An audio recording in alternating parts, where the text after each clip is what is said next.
Okay. Thank you Go so ahead, much. Linda. Thank you. Hi, everyone. My name is Linda, and I'm an alcoholic. I'm really grateful to be here today with all of you. And my sobriety date is November 3rd of 1980.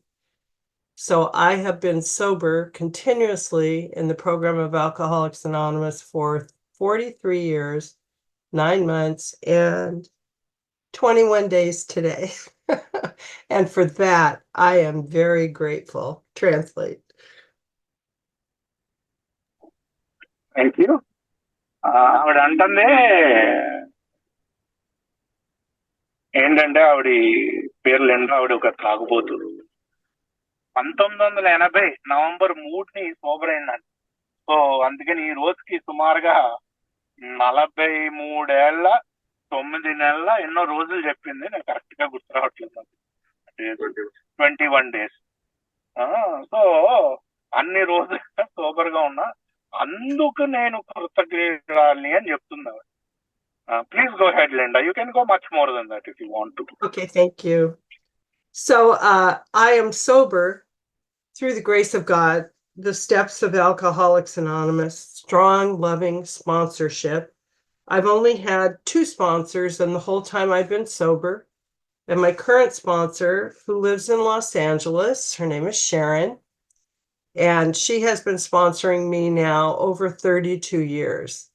So she knows me very well. And she is a beautiful example for me of Alcoholics Anonymous. I took my first drink when I was 11 years old. My parents went out of town, and my brother, I only had one brother, and he was a few years older than me. I was 11. He was about 13 and a half. He stole some beer, invited his friends over, and he showed me a beer, and he said, "I'll give you one of these if you don't tell mom and dad I'm having a party."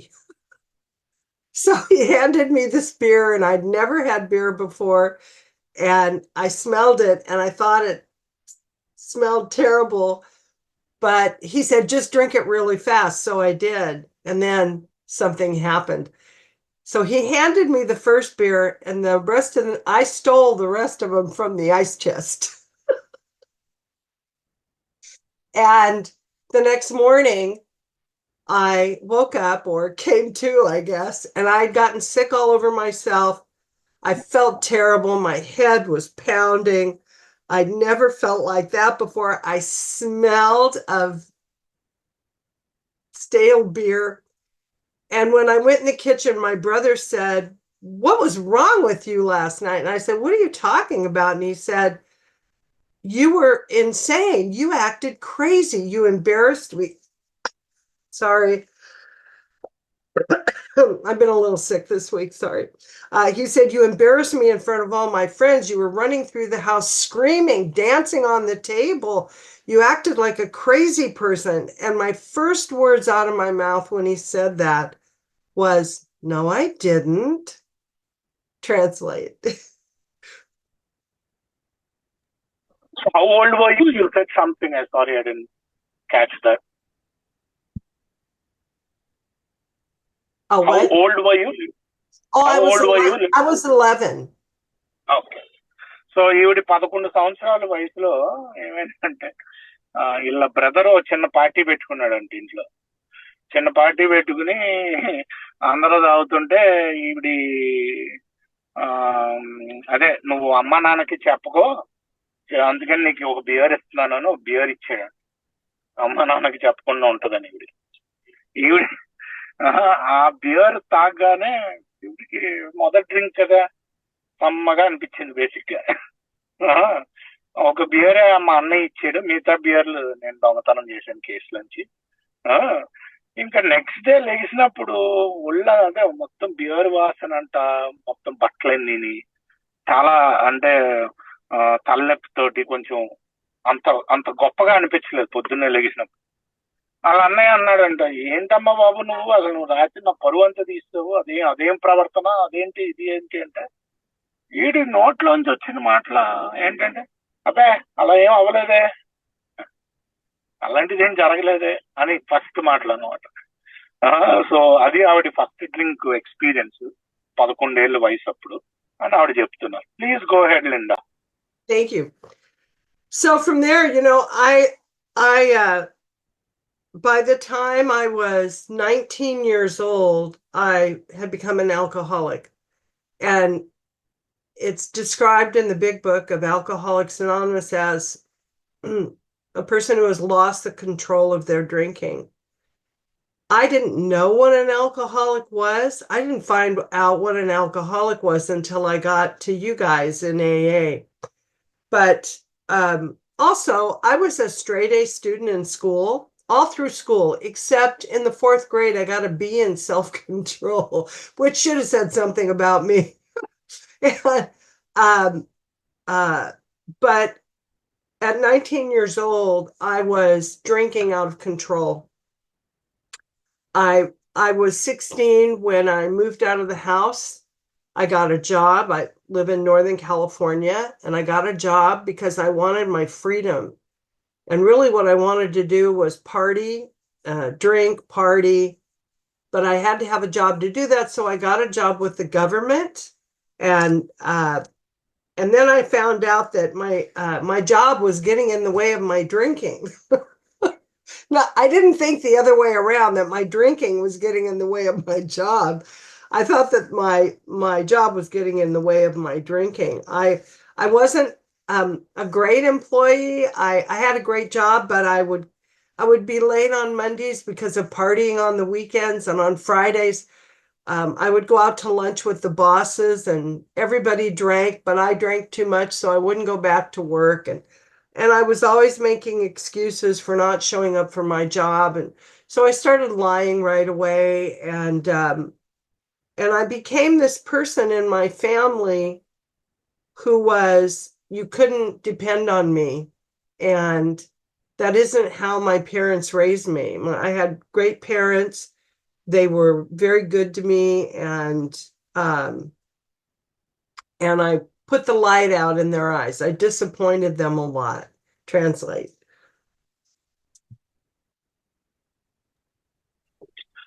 So ఈవిడి 19వ ఏటకి ఈవిడి full fledged తాగుబోతాయి.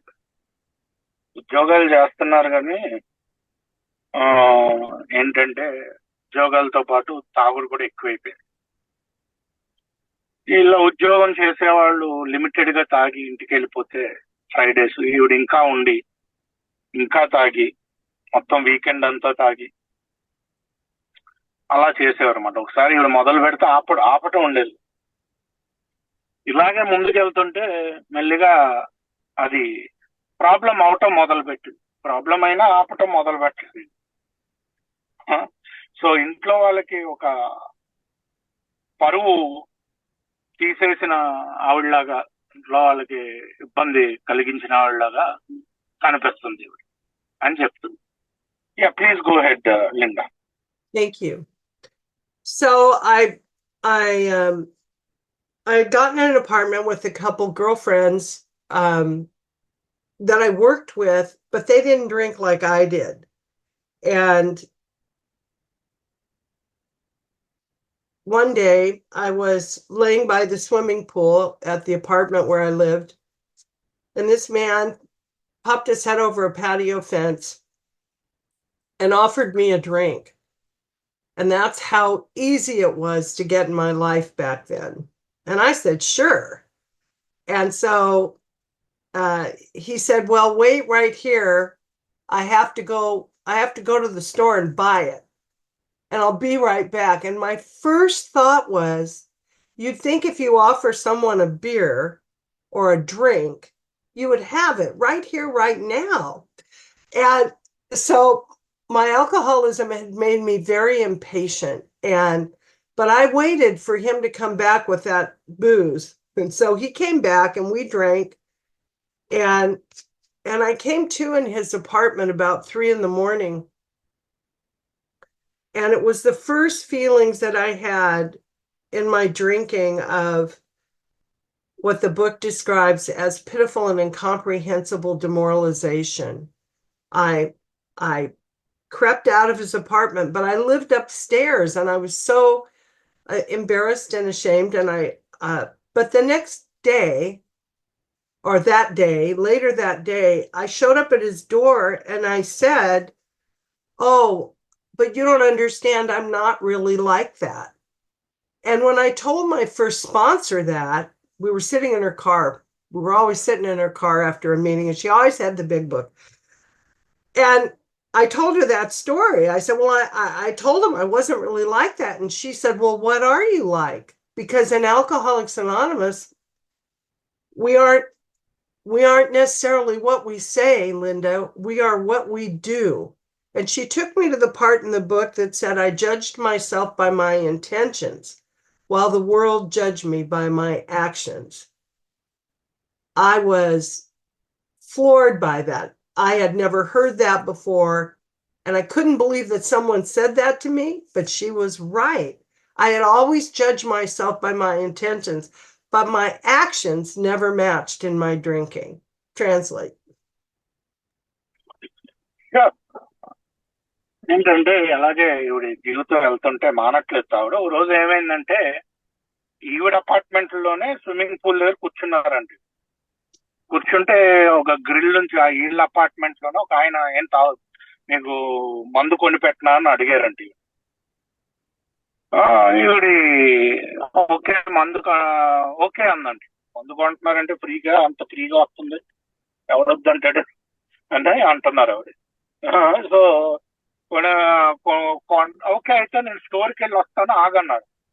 ఆగంటే ఇప్పుడు first వచ్చింది irritation అండి. అమ్మా ఎవడు అడుగుతాడు రా బాబు మందు కొని పెట్టినా అని, మళ్ళీ దాని తర్వాత స్టోర్కి వెళ్తానని ఎవడంటాడు అని, మందు ఉండాలి కదా అలా అడిగినప్పుడు అని ఆవిడ అన్నారంట, అనుకున్నారంట. కాకపోతే వెయిట్ చేశారు, ఎందుకంటే ఫ్రీగా ఎవరో మందు కొని పెడతారు. ఆవిడ స్టోర్ నుంచి వచ్చాక మందు కలిపి తాగారంట. దాని తర్వాత ఈవిడ 3ంటికి మెలకు వచ్చిందంట. రాత్రి 3ంటికి మెలకు వచ్చింది. పుస్తకంలో రాసి ఉంటది ఆ పిటిఫుల్ డిమోరలైజేషన్ అని. అంటే నేను ఇలాగా అని జాలి పడటం, నా మీద నాకే ఇదేంటిది అని చెప్పి. దాని తర్వాత ఇంటికి వెళ్ళిపోయాను. మెల్లిగా వాళ్ళ అపార్ట్మెంట్ లో సౌండ్ చేయకుండా అదే అపార్ట్మెంట్ లో ఉంటాను, అదొక ఇది. మళ్ళీ మెల్లిగా వెళ్ళాను. మెల్లిగా పైకి వెళ్ళి మళ్ళీ సాయంకాలం వచ్చి చెప్తాను ఆయనకి, అబ్బాయి నువ్వు డోర్ కొట్టి, అబ్బాయి నేను అలాంటి దాన్ని కాదండి అని చెప్తాను. ఇదే ముక్క మా స్పాన్సర్ తో నేను చెప్పాను. మా స్పాన్సర్ ఎప్పుడు మీటింగ్ తర్వాత నేను మా స్పాన్సర్ కార్ లో కూర్చునేవాడు. ఆవిడ దగ్గర ఎప్పుడు బిగ్ బుక్ ఉండేది. ఆవిడ ఎప్పుడు బిగ్ బుక్ ద్వారా నన్ను తీసుకెళ్తూ ఉండేది కార్ లో కూర్చున్నప్పుడు. మా స్పాన్సర్ అందే, మరి ఎలాంటి దానివి లిండా అని అడిగింది. నువ్వు అలాంటి దానివి కాదంట, మరి ఎలాంటి దానివి నువ్వు ఏం ఉద్దేశిస్తున్నావు అని నిన్ను ఈ లోకం చూడదు, నువ్వు ఏం చేస్తున్నావో చూస్తుంది ఈ లోకం. సో నువ్వు మరి నీ కార్యాచరణ వేరేగా చెప్తుంది కదా, నువ్వు చేసింది అదే కదా అని చెప్పినప్పుడు ఒక్కసారిగా ఆవిడికి ఫ్యూజులు ఎగిరినాయి అనమాట. అలా ఎవరు చెప్పలేదు ఇప్పుడు దాకా ఆవిడికి. నేను ఎప్పుడు ఏమనుకునేదాన్ని, నేను అలాంటి దాన్ని కాదు, ఇలా చేసేస్తున్నాను. కాకపోతే నా కార్యాచరణ ఒకటి చెప్తుంది, నా మనసేమో దానికి ఒప్పుకోవట్లేదు. అది సో ఆ మధ్యలో ఆ మబ్బుని తీసుకుంది ఆవిడ అని చెప్తున్నారు. Please go head. Thank you. So that day that I went down to that man's door and I said, "But you don't understand, I'm not really like that." Well, we met over drinking, so he believed me. and about a year later, we got married. And we were two alcoholics crashing together. And so he had been married before, and he was Catholic, and the Catholic Church didn't recognize divorce. I'm sorry. So he couldn't get married in the Catholic Church again. So we decided to go to Reno in Nevada to get married. And so we went to Reno with all our friends. Now, I'm baptized in the Greek church. My mother was the daughter of Greek immigrants. So my parents came, my little god sisters came, my godparents came, and all our drinking friends came. And we went to the courthouse in Reno to get married, but I'd been drinking a good part of the day. And we got into the judge's chambers. Now, when I drank, I know what it's like now and for years in sobriety to act like a lady, but in my drinking, I had a mouth on me. You never knew what I was going to say, and it usually wasn't good. So during the wedding ceremony, there was about 35 of us in the judge's chambers. And I noticed the judge, when he was performing the ceremony, he only had one arm. And we were in that time, Reno, there was Reno and there was Las Vegas in Nevada, the gambling capitals where people played slot machines. And I blurted out during the ceremony, because I'd been drinking, I said, "Oh my God, he looks just like a slot machine," because he only had one arm. And everybody, my parents went, "Oh, no, no." And my father was cussing in Greek. He didn't even speak Greek. And everybody was embarrassed but me. And I'm the one I wasn't embarrassed. I thought it was funny. But I'm an alcoholic. And so everyone is going, "No, stop, shut up." And I said, "Come on, give me a silver dollar. I'll put it in his mouth. We'll pull the handle and see what happens." Oh my God. Everybody, they were crazy. And I didn't get it. I didn't understand why they were upset. And then after the ceremony, after he married us, now I usually don't cuss, so please forgive me. I'm just telling you what the judge that married us said. He walked by me. I was the bride. He walked by me and went up to the man I just married, shook his hands really hard and said, "Good luck, you SOB, because you're going to need it." And I thought, oh my God, I'm the bride. Now, I want you to know that later, I had to, when I got in the steps years later, when I got sober with my first sponsor, and I told her that story because I thought it was kind of funny. And she said, "You're going to make amends to that judge." And I said, "What?" I said, what? And I had to drive to Reno and go to that judge. And I had to make an appointment, and I'll never forget his name, Judge Moscone. And I told my sponsor, he will never remember me. Why do I have to do this? And she said, "Do you want to live sober? Do you want to die drunk?" And I said, what's the next choice? I mean, right? And so I said, I want to live sober. And so I didn't want to do it, but I drove to Reno. I made the appointment. I got there and I said, "I'm here to see Judge Moscone." And they took me into his chambers. And I said, "Hi, I'm Linda, so-and-so." And I said, "You probably don't remember me." And he said, "Oh, slot machine girl." And he remembered me. And I was, oh my God. And so I made amends. And this is what happened when I made those amends. And every amends I've ever made, ever in my sobriety, every time I've cleaned up where I've been to blame with people, and I've looked them in the eye and told them I was wrong and asked for their forgiveness. I've stood a little taller in the world. I felt the feeling of dignity and grace.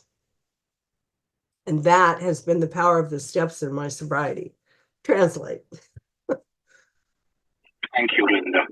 So ఈవిడి ప్రేమించిన ఆవిడకి ఏంటంటే మామూలుగా ఆవిడ ఏదో Catholic అంటే మతం గురించి చెప్పింది. ఆ మతంలో చాలా మంది చర్చిలో వీళ్ళిద్దరికి పెళ్లి చేయరు, ఒప్పుకోరు అన్నమాట పెళ్లి చేయడానికి. సో వీళ్ళు ఏం చేశారు, రీనో నవాడా అంటే నవాడా అన్న రాష్ట్రంలో రీనో అన్న నగరంకి వెళ్ళారమ్మా. మీకు రీనోని లాస్ వేగస్ ఈ రెండు నగరాల్లోనే బాగా జోదం ఉంటుంది. అంటే స్లాట్ మెషిన్ అని చెప్పి పెట్టాడు చూడండి స్నేహ్ చాట్ లో బొమ్మ. అంటే ఏంటంటే రూపాయి వేస్తావు, ఇది ఇలా ఉంటది, ఇలా లాగుతావు అనమాట కిందకి. అప్పుడు నీకు లక్ ఉంటే డబ్బులు ఎక్కువ అవుతాయి. అలా రూపాయి రూపాయి రూపాయి, అదే డాలర్ అంటే డాలర్ది ఉంటుంది, $5 ఉంటుంది, 25 పైసలది ఉంటుంది, ఏది కావాలంటే దాంట్లో అలా వేసుకోవచ్చు. ఇలా లాగాలి, ఏంటంటే ఇలా లాగాలి, లాగితే లెవరు అది అలా గిర్రని తిరిగి ఒక నెంబర్ వస్తుంది. అది తగిలితే నీకు డబ్బులు వస్తాయి, లేకపోతే రాదు. సో అలా బేసిక్ ఇక్కడ అంతా జోదం జరుగుద్ది ఎక్కువ లాస్ వేగస్ రీనోలో. సో రీనోలోకి వెళ్ళారనమాట. అక్కడ కోర్టులో జడ్జి ఉంటాడు వీళ్ళిద్దరికి పెళ్లి చేయడానికి. ఆ జడ్జికి ఏంటంటే ఒకటే చెయ్యి ఉండింది, ఒకటే చెయ్యి ఉంటే ఫుల్ గా తాగుంది ఇవిడ. అంటే ఇంకా పెళ్లి చేసుకోవడానికి వెళ్ళారు మొత్తం ఫ్రెండ్స్ ఫ్యామిలీ అందరూ. ఒకటే చెయ్యి ఉంటే జడ్జిని చూసి వీడు కరెక్ట్ గా స్లాట్ మెషిన్ లో ఉన్నాడు, వీడి చెయ్యి ఇలా లాగితే డబ్బులు వస్తాయేమో చూద్దాం అంటే అందరూ అయ్యో అలా అలా అన్నారు అని ఆశ్చర్యపోతున్నారు చుట్టుపక్కల. ఈవిడ మటుకు పక్క నవ్వేసుకుంటాం. ఇదేముంది ఎందుకు అలా ఫీల్ అవుతున్నారు వీళ్ళు, జోక్ బాగుంది కదా అని. వీళ్ళ ఆ నాన్నగారు అయితే ఆయన గ్రీక్, ఈవిడ గ్రీక్ డిసెంట్ అంట. అంటే వీళ్ళ తల్లిదండ్రులు గ్రీస్ నుంచి. వాళ్ళ నాన్నగారి గ్రీక్ రాదంట, ఆయన గ్రీక్ లో బూతులు తిట్టుకుంటారంట ఈవిడ్ని అలా అలా అన్నామని చెప్పి. అందరూ ఆశ్చర్యపోతున్నారంట. ఈవిడ ఇంకా రెచ్చిపోయిందండి. ఏంటిది అందరూ వీళ్ళ ఫ్రెండ్స్ అది కూడా అని ఇలా నోరు మీద వేసేసుకున్నారంట ఆ నాన్నగారిని. అంటే వికలాంగుడిని అలా అనకూడదు కదా అది. సో ఇంకా రెచ్చిపోయి ఓ పని చేస్తాను, నోట్లోకి $5 పెట్టి చెయ్యిలా అవుతాను, డబ్బులు రాలితాలేమో చూద్దాం అని చెప్పి ఇంకా జోక్ చేసి మెల్లిగా జడ్జి వీళ్ళిద్దరికి పెళ్లి చేసి వీళ్ళ ఆయన దగ్గరికి వెళ్ళి షేక్ హ్యాండ్ గట్టిగా ఇచ్చి గుడ్ లక్ రా నీకు అని చెప్పి బూత్ వాడేదంట, SOB. ఓకే, గుడ్ లక్ రా నీకు అని బూత్ వాడేది అనమాట. ఇది స్పాన్సర్ కి చెప్తే నువ్వు వెళ్ళి అమెండ్ చేయాలన్నమాట.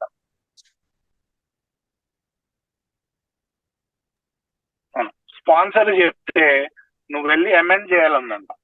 సో అమెండ్ చేయాలి అంటే అసలు నాకు ఎలా గుర్తుంటాడు ఆయనకి నేను గుర్తే ఉండను, వేస్ట్ ఇది అది అందంటే. లేదు బాబు, నీకు రికవరీ కావాలా లేకపోతే తాగి చచ్చిపోతావా అని అడిగిందంట. ఏదో ఇంకో ఆప్షన్ ఉన్నట్టు, ఇంకో ఆప్షన్ ఏమైనా ఉందా అన్నానికి కూడా లేదు అక్కడ. ఇంకో ఆప్షన్ లేదు, తాగుబోతుడికి 2 ఆప్షన్, రికవరీ లేకపోతే తాగి చచ్చిపోతాం. సరేరా బాబు అని వెళ్ళిందంట. రీనో దాకా మళ్ళీ డ్రైవ్ చేసుకుంటూ వెళ్ళి అక్కడ దాకా అక్కడ అపాయింట్మెంట్ తీసుకుని అది గుర్తుపడతాడా లోపలికి వెళ్ళిందంట. అపాయింట్మెంట్ నన్ను గుర్తుపట్టేవా అంటే స్లాట్ మెషిన్ గా ఇలా చేయలు అవుతానా. సో మనం అమెండ్ చేయాల్సిందే, గుర్తుపట్టరు మర్చిపోతారు ఇవన్నీ అనుకోకుండా మనం అమెండ్ చేయాల్సింది. అలాగే అమెండ్ చేసి సూపర్ గా ఉన్నాం. అలాగే ఒక్కొక్క అమెండ్ ఒక్కొక్కళ్ళ కళ్ళు పెట్టి చూసి క్షమాపణ అడుగుతున్నప్పుడు మెల్లిగా నేను ఆధ్యాత్మికంగా ఎదగటం మొదలు పెట్టాను. అమెండ్స్ యొక్క ప్రభావం చెప్తుంది ఆవిడ రికవరీలో. ఆవిడ ఆధ్యాత్మికంగా ఎదగడానికి అమెండ్స్ ఎంతో ఉపయోగపడతాయి. Okay, so please go head Linda. Thank you so much. I love listening to you speak. It's wonderful. Thank you all so much. So, the thing is, 2 alcoholics crashing together. There was a lot of love there, but we were pretty crazy. And later, I got pregnant with our first child, and but I was still drinking, and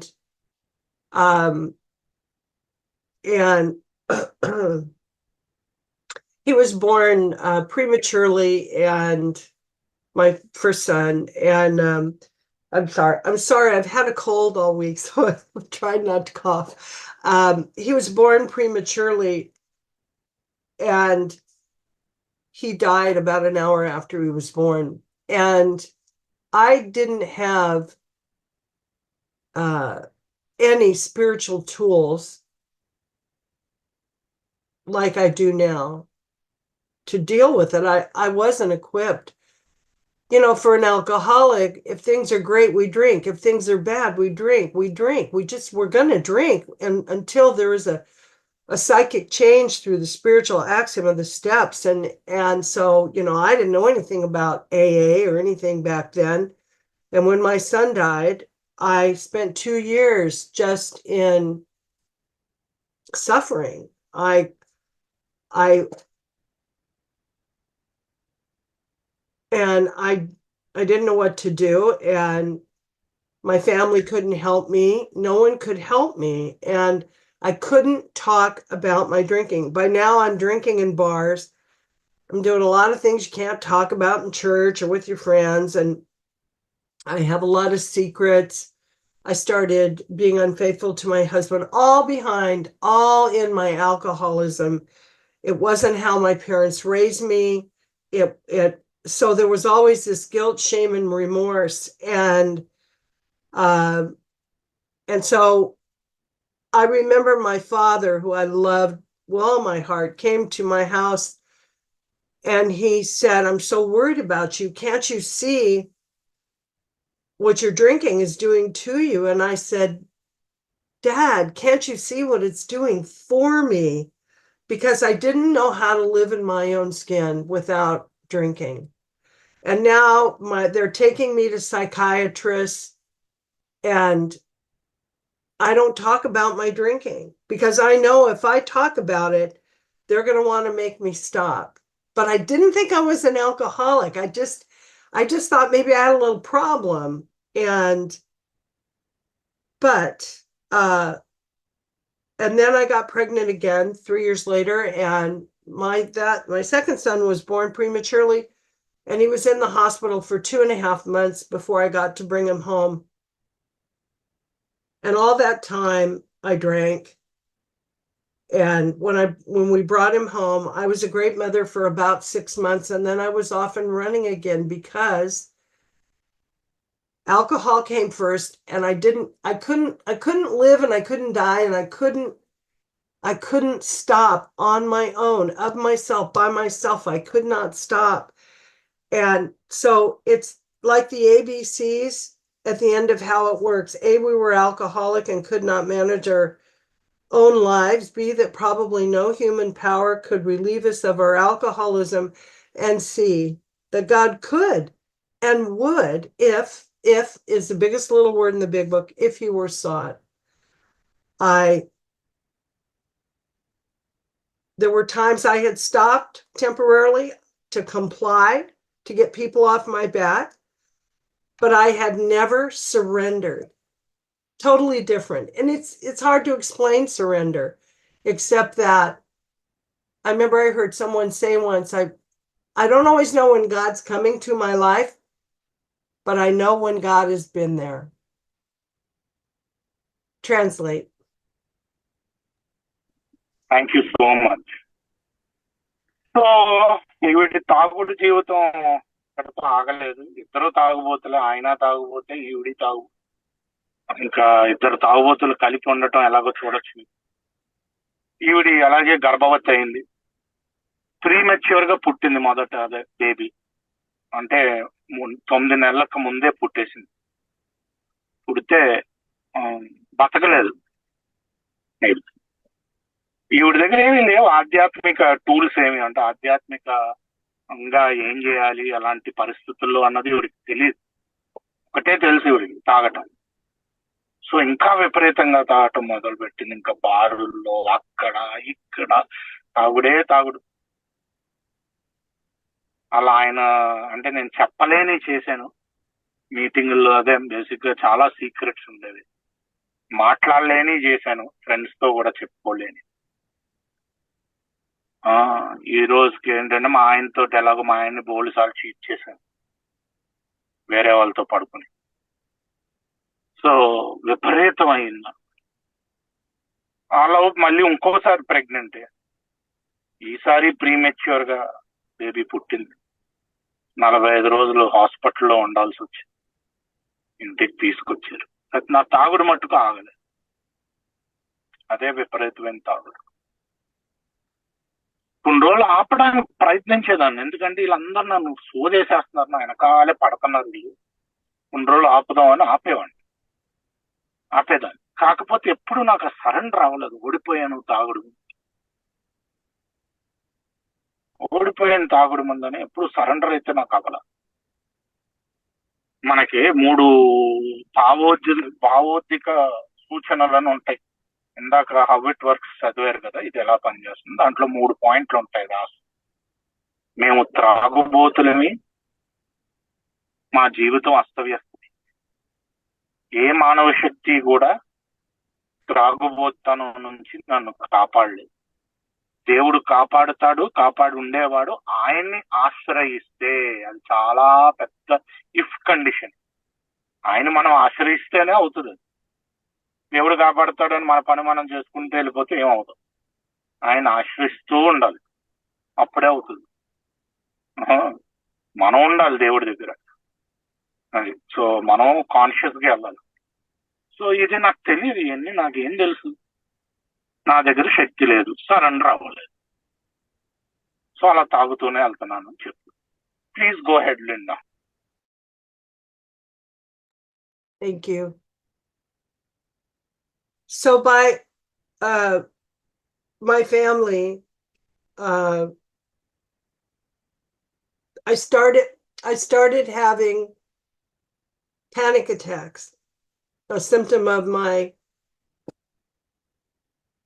alcoholism and my guilt, my shame, and you know, my second son, he fought for his life and he lived, and yet I'm drinking, and I started having these terrible panic attacks, and I couldn't. I realized that I couldn't stop drinking. I thought maybe that I could, but I couldn't, and so they were taking me to psychiatrists and doctors, and I started having these panic attacks that were so severe that I'd go to the hospital and they'd shoot me up with some drug to calm me down. But that was a temporary solution to a permanent problem, which is my alcoholism. And so they finally institutionalized me and put me in a psych ward for 2 weeks in a lockdown unit. And I thought it was funny the first time. I thought maybe I could rest, you know, I wouldn't have to do anything. I could just be there. And of course, my ego as an alcoholic, I think everybody in the psych ward is crazy except me. I remember looking at the guy next to me,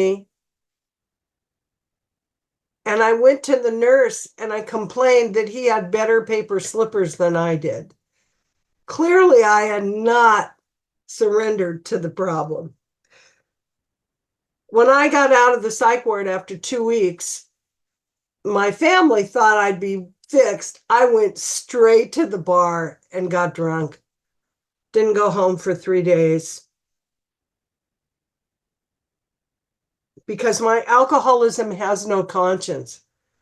And no matter how well I was raised, no matter what belief I ever had in God had been smothered by my self-pity, that God loved everybody on the planet except me, my extreme selfishness and self-centeredness that is also a symptom of my alcoholism. And I tried, I you know, and they institutionalized me a second time. And I never got arrested for drunk driving. I probably should have. I drove drunk at times, but I just can't stop. So they put me in the psychiatric ward a second time. Remember that I'm this straight A smart girl student. And now I'm in the psych ward. But the second time, I wasn't cocky. I wasn't arrogant. I was scared. And then they did electric shock therapy on me where anyway, it was terrifying. But you can't electrocute me to make me stop drinking. I mean, it was horrible and I was terrified. They said it would change my mood, and I thought my mood was just fine. And I got out of the psych ward the second time and I went straight to the bar again. But there is a line in the promises that says no matter how far down the scale we have gone, we will see how our experience can benefit others. But see, everything that I share spiritual today came from you guys in your example in Alcoholics Anonymous through the steps in the book. I couldn't get there on my own because of myself, by myself, I could not stop drinking. And I needed a spiritual solution, but I didn't know that. So by the winter of 1979, I put the light out in my parents' eyes. I couldn't live in my own skin. I was unemployed now, unemployable. My son's being raised by babysitters. He's 6.5 years old. And my family doesn't know what to do with me. The man I'm married to, we were married 10 years by now, and our marriage is crumbling, and we separate. And anyway, I always wanted to work in law enforcement. I got hooked up with this crazy police officer, and my husband and I are separated. We're getting a divorce, and he drank more than I did. And that was bad for me because as long as I could compare my drinking to the man I was with who drank more than I did, I was pointing at his problem instead of looking at mine. And but anyway, he had been medically retired from the police force, and one night he called me and said he was going to kill himself.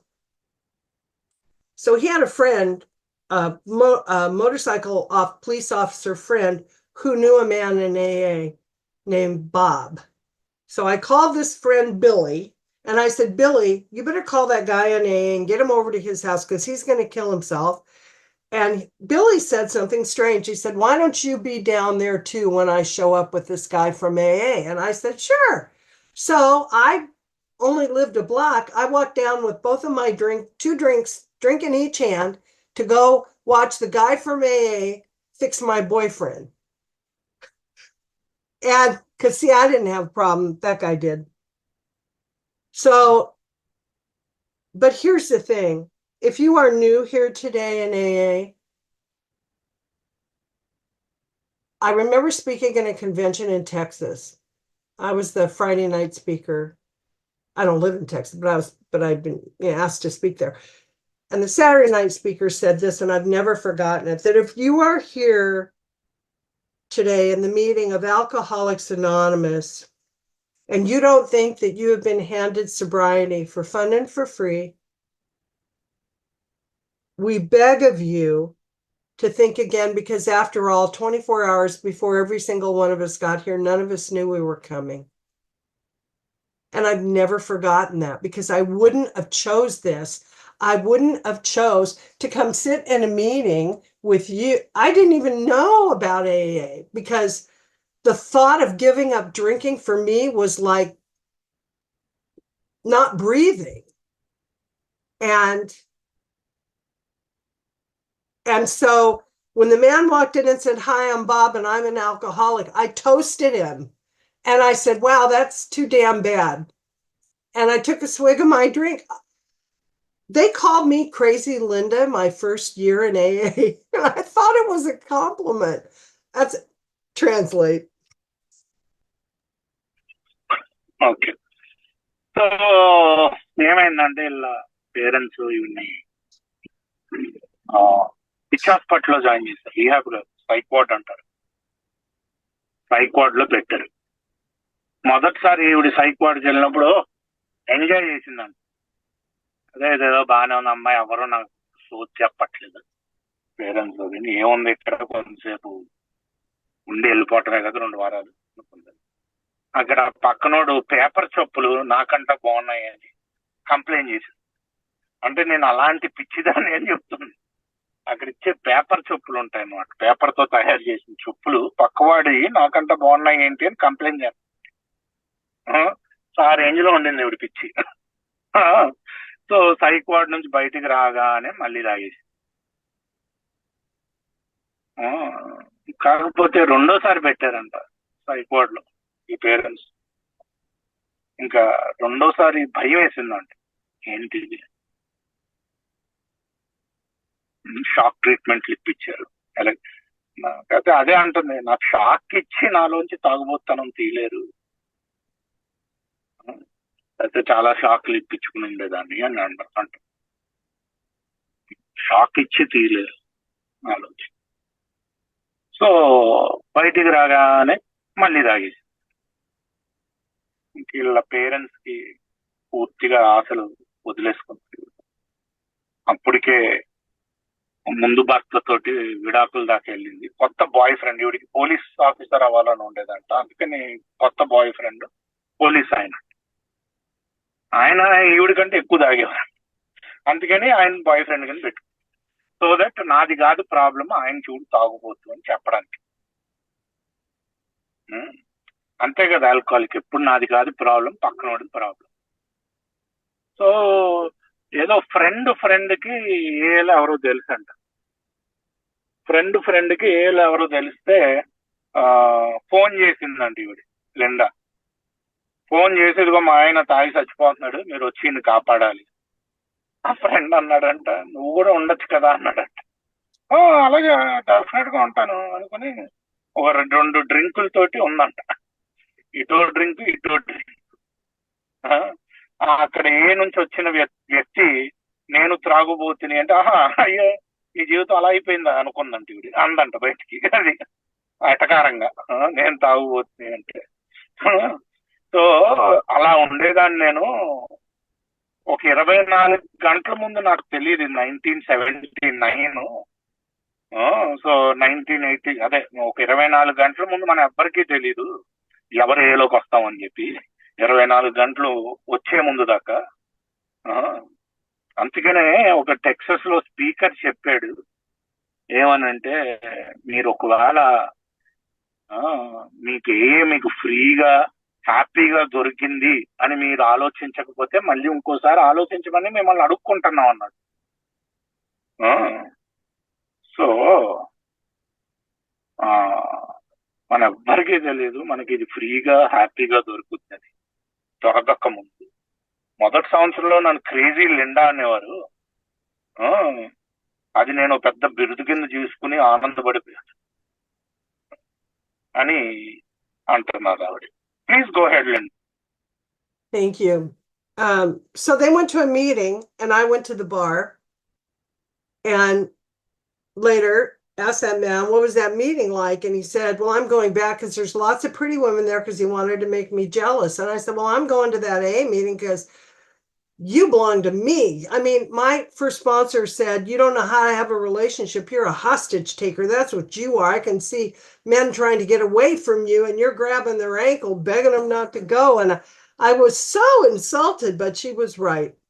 The following Saturday night, I went down to a place in Sacramento, California called the Primary Purpose Group. It was above a bus station and it was 2 flights of stairs. And as I was climbing up the stairs to the meeting, it was a speaker meeting, you could smell the bus fumes. And I'm dying of alcoholism. My first thought was, these people need to have their meeting someplace else. They're going to get killed by these bus fumes. I still don't get it that I'm an alcoholic. And I went up into that meeting and it had already started. And I clunked up the stairs and people turned around and looked at me. I just looked crazy. I had my bar outfit on. I was a mess. But here's the miracle of what happened that night. I don't know that I'm a miracle, but I know that AA is a miracle.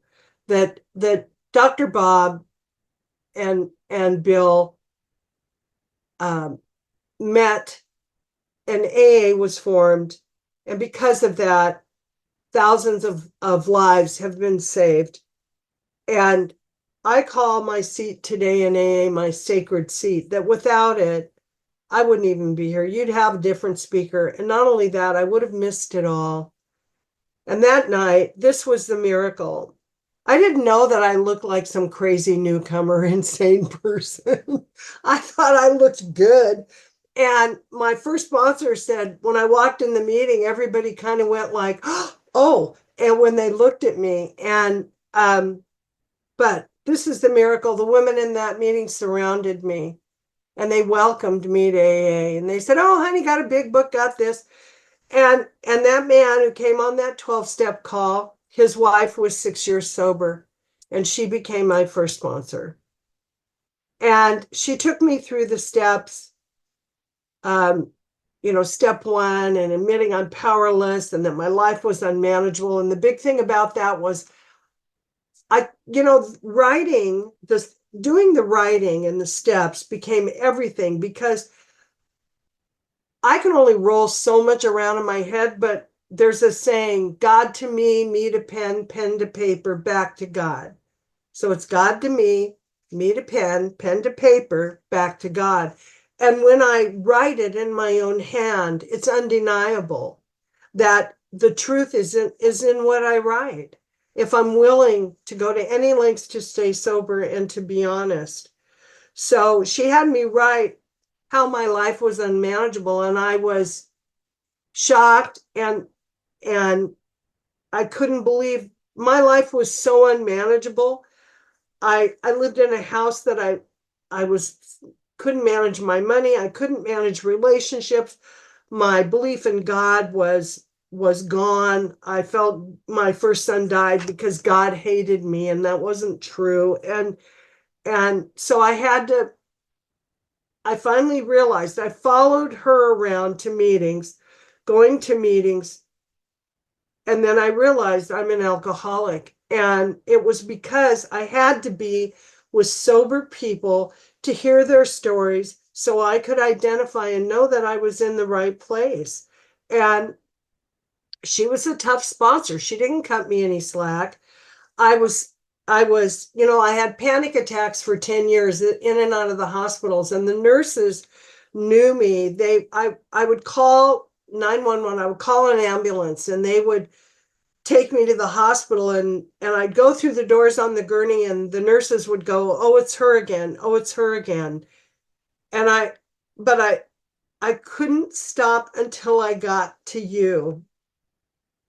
And as I went through the steps, and it says in the book that we must experience a psychic change based on the spiritual axiom of the steps, that of myself, by myself, I could not fix this. And I tried for years and didn't even know what the problem was. But I remember also someone saying to me when I was newly sober, and I said, well, I'm not sure I'm an alcoholic.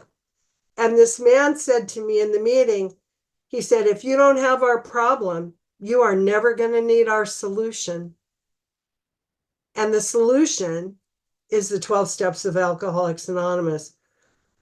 So I remember sitting at my first sponsor's table, and we were on the third step, and I was still struggling with God because my pride, my ego, I hadn't let go. I was sober, but I remember sitting at her table, and we were going to take the third step prayer, and she was talking about God.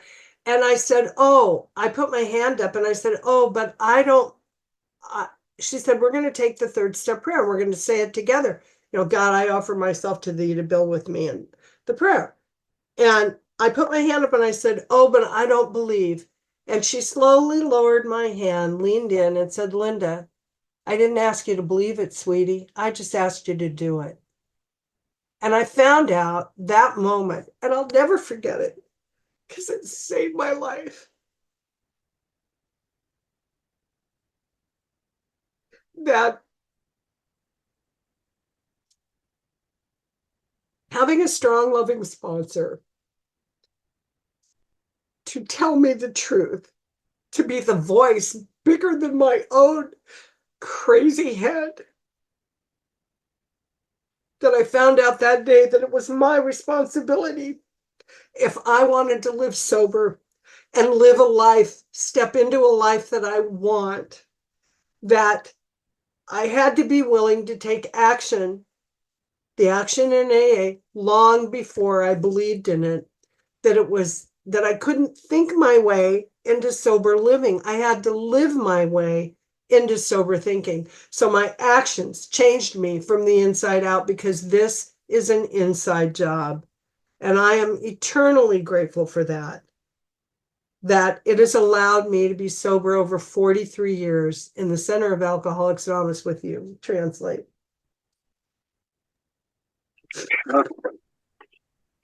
Okay. So ఏంటంటే ఇలా ఇంటికి వచ్చారు కదా ఏ members. So వీళ్ళ ఆయన ఏ meeting కి మొదటి రోజు వెళ్ళాడు. ఎలా ఉండింది మీటింగ్ అంటే, ఆయన అన్నాడంట, అదే బాయ్ ఫ్రెండ్ అన్నాడంట, ఎందుకు నేను వెళ్తాను ఈ మీటింగ్లకి, చక్కగా అందమైన అమ్మాయిలు ఉన్నారు అక్కడ, నువ్వేంటి ఇలా అనేది, నేను వస్తాను మీతో పాటు అనేది. మా స్పాన్సర్ అంటదే, నువ్వు ఎప్పుడూ ఒక రిలేషన్ పెట్టుకోలేవు, ఇప్పుడు నువ్వు ఎవరినైనా హాస్టేజ్ తీసుకుంటావు, వాళ్ళు నీతో ఉండాల్సిందే, ఒక హాస్టేజ్ టేకర్ నువ్వు. సో నేను ఎవరిని వదలను అనమాట. సో అదే బందీ కింద తీసుకుంటాను ఏ అనుబంధం, ఏ బంధాన్నైనా వాళ్ళని బందీ చేసేస్తాను. సో ఆయనతో పాటు మీటింగ్కి వెళ్ళాను. ఒక బార్ డ్రెస్ వేసుకుని ఒక అందరూ ఇలా తిరిగి చూసారు. అక్కడ ఏంటంటే అది బస్ స్టేషన్ దగ్గర పెట్టారు మీటింగ్. అరే బస్ పొగలన్నీ ఇక్కడ వచ్చేస్తాయి, ఆరోగ్యం పాడైపోతాయి, వీళ్ళు ఇంకో చోట చూసుకోవాలి మీటింగ్ అనుకుంటున్నాను. అంటే అంత పిచ్చిలో ఉన్నాను బేసిక్ గా. సో బస్ స్టేషన్ కి వెళ్ళి అదే అక్కడ మీటింగ్ లో విన్నాను. చాలా మంది చాలా చెప్పారు. ఒక ఆయన అన్నాడు, ఒకవేళ నీకు మా ప్రాబ్లం లేకపోతే నీకు మా సొల్యూషన్ కూడా అవసరం లేదు, 12 సోపానాలు అవసరం లేదు. ఎవరికి అవసరం లేదు 12 సోపానాలు? ఈ త్రాగుబోతనం లేకపోతే. సో మెల్లిగా నా ఇంటికి ఎవరైతే 12th స్టెప్ వచ్చారో వాళ్ళ ఆవిడ 6 ఏళ్ళు సోబరు. ఆవిడ నా స్పాన్సర్ అయింది, మంచి టఫ్ స్పాన్సర్. ఎందుకు చెప్తున్నానంటే నాకు అది అవసరం ఉంది. నాకు దేవుడు అంటే నమ్మకం లేదు, ఎందుకంటే నా మొదటి కొడుకుని దేవుడే తీసుకెళ్లిపోయాడు. ఏం దేవుడు రా బాబు అనుకుంటున్నాడు. మేమిద్దరం కలిపి చదువుతుంటే 3వ సోపానం ప్రార్థన చదవబోతుంటే నేను ఇలా చెయ్యి ఊపి, లేదు ఆగు, నాకు దేవుడి మీద నమ్మకం లేదు అన్న. వాడు మెల్లిగా ఇలా చేయి దించింది అనమాట.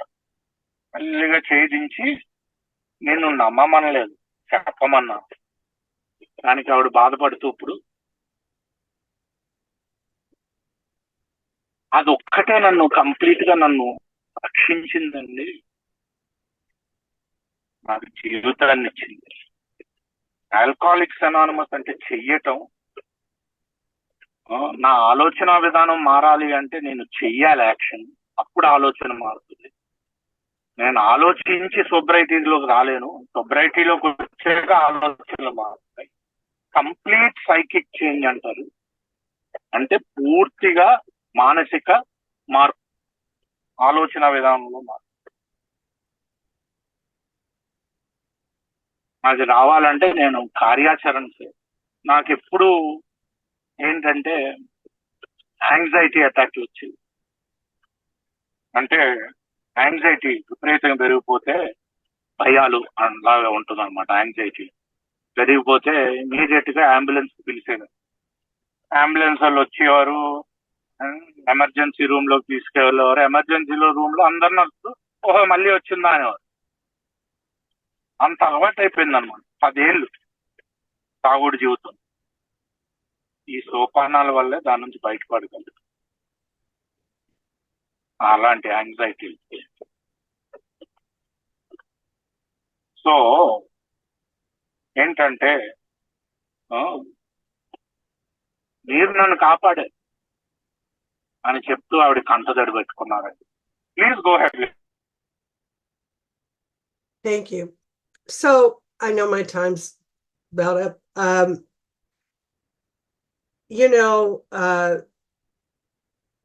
I went through all the steps. I made amends with my family, and all the amends that I needed to make. And there was a lot of them. No one ever turned me away. Everyone, because I had to end every amends with "I was wrong and I hope you can forgive me." Um, and I stood a little taller in the world. And this is what happened after I got sober. The women in AA were my examples of being a sober mother. People in AA were my example of being a sober daughter to my parents, to my family. Um, I was unfaithful in my drinking. I've never been unfaithful in my sobriety. My husband and I will be married 32 years in December, and he is 36 years sober. We met in AA. I have a 20-year-old, beautiful, bright, intelligent, just beautiful granddaughter who I love. She's the light of our lives. And we've traveled with her. We took her to Greece and traveled the Mediterranean and um and and when my drinking, I couldn't get off the bar stool. And I became employed in sobriety and employable, and an employee that showed up for work and gave my employers 8 hours work for 8 hours pay, and learned how to be one among many and not be an attention seeker, but to be of service. And I learned that in AA. I relearned so many things that I was taught by my parents. And the biggest thing is I reunited, I guess is the word, with a loving God of my understanding. And my hardest year of sobriety was 2016. I was my mother, my beautiful mother, died. And then 4 months later, my brother gave me that first beer, he really was a great guy and my hero. And he wasn't an alcoholic. He died suddenly. And then my husband's mother died a month after that. In 5 months, we lost 3 family members. But here's the thing, I am sober, and and I know that I can walk through anything as long as I'm sober, one among many, standing in the center of AA with you. Because never in my sobriety of over 43 years have I gone through something that AA members haven't already gone through. And we've stood shoulder to shoulder. I've been sponsoring women in AA since I was 8 months sober. And it keeps me in the center. It keeps me in those steps. And one of the greatest gifts is sitting with someone new, going in the steps, and watching the light come on in them that they want a sober life. And for that, I am so grateful. Thank you so much for having me with you today. And I wish you well as you trudge. Thank you.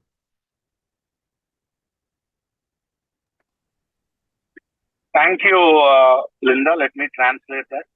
So జీవితం 43 ఏళ్ళు సొబ్రైటీలో నాకు ఎప్పుడు మళ్ళీ తాగాల్సిన అవసరం లేదు, ఎందుకంటే మీతో పాటు ఉన్నాను. ఈ 12 సోపానాల్లోనూ నేను 8 నెలలు సొబ్రైటీ నుంచి స్పాన్సర్ చేస్తూనే ఉన్నాను జనాల్ని, ఎందుకంటే అదే నన్ను కాపాడుతూ వస్తుంది. అండ్ నాకు ఎలాంటి ప్రాబ్లము కనిపించలేదు ఇప్పుడు దాకా నేను తాగాలి అని, ఎందుకంటే మీరు అందరూ అలాంటి ప్రాబ్లం నుంచి వెళ్ళారు. మీలో ఎవరొక్కళ్ళు వెళ్ళి ఉంటారు. నాకు వాళ్ళ శక్తి ఇస్తే చాలు, ఏం చేస్తారు. ఈరోజు అలాగే మా పేరెంట్స్ కి అందరికి అమెండ్స్ చేశాను. ఎవరు కూడా నన్ను తిరస్కరించలేదు. ఏలో చాలా తిరిగి నేర్చుకున్నాను. ఏంటంటే ఉద్యోగం ఎలా చేయాలి, ఉద్యోగానికి నేను రోజు ఎలా వెళ్ళాలి, నా బాధ్యతలు ఎలా చేయాలి అని మళ్ళీ తిరిగి నేర్చుకున్నాను. చేయాలి. ఈరోజు ఉద్యోగం చేయగలుగుతున్నాను. 2016 ఒకటి కొంచెం కష్టంగా ఉండింది, ఎందుకంటే నన్ను ప్రేమించే మా అమ్మ, మా అన్నయ్య, తాగుబోతు కాదు అయినా మా అన్నయ్య, ఇద్దరు అదే సంవత్సరం పోయారు. అలాగే మా ఆయన బ్రదర్ కూడా పోయాడు. సో 3 క్లోజ్ ఫ్యామిలీ మెంబర్స్ పోయారు. అయినా దాని నుంచి బయటికి రాగలిగాను. అదేం పెద్ద ప్రాబ్లం అవ్వలేదు. ఎందుకంటే నా దగ్గర ఏం ప్రోగ్రామ్ ఉంది. మళ్ళీ ఆ ప్రేమించే దేవుడితోటి మళ్ళీ నా అనుబంధం ఏర్పడింది. నేను అర్థం చేసుకునే ప్రేమించే దేవుడు మళ్ళీ నా అనుబంధం ఏర్పడింది. సో మీరు చాలా ఇచ్చారే, నాకు చాలా ఈ రోజు నేను కృతజ్ఞత చెప్తూ సెలవు తీసుకుంటున్నాను అంటారు. Okay, thanks a lot, Linda. Let me stop the recording so that we can open the floor for question and answer.